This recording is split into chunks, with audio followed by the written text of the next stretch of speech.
So I've changed all the fluids in the bike. We've installed the catch can. Now I'm going to pull apart the belt and put a new belt in, but what I want to show you is the dirt in the clutch. So all that dirt in the clutch there shouldn't be there. So a couple of people I know tell me to blow this clutch out every single time. Not every time. Every time you ride, you should blow the clutch out. So I'm going to show you what it looks like when you go to blow your clutch out.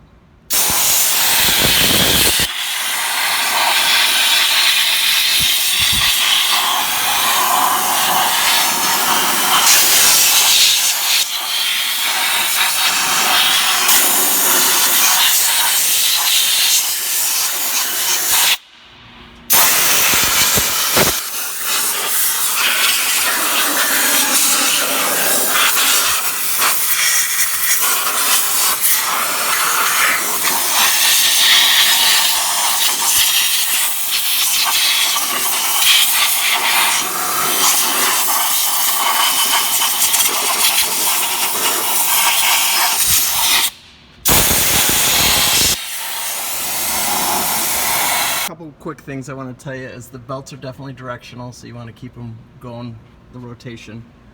And also another little thing I learned, right now I have the machine, I use a forklift and I jack it up, and so it's just not, I don't have to bend over to work on it.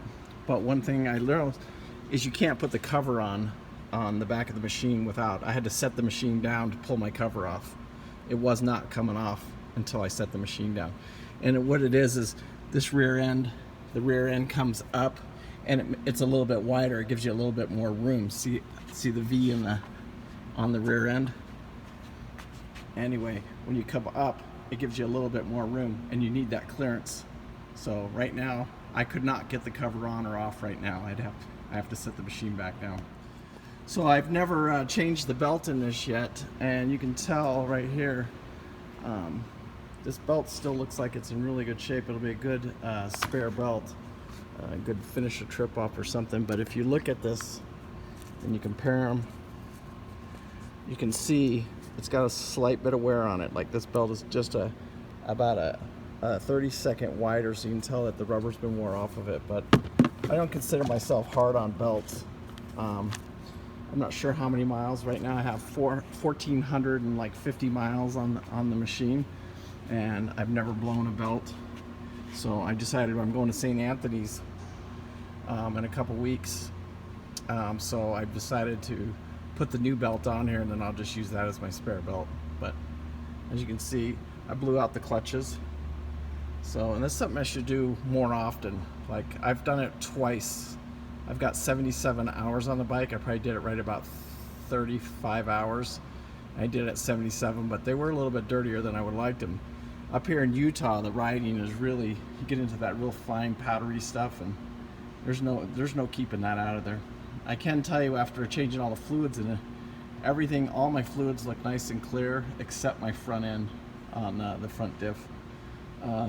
The transmission, rear end oil was good. The engine oil was good. I had the oil changed at 25 hours at the dealership.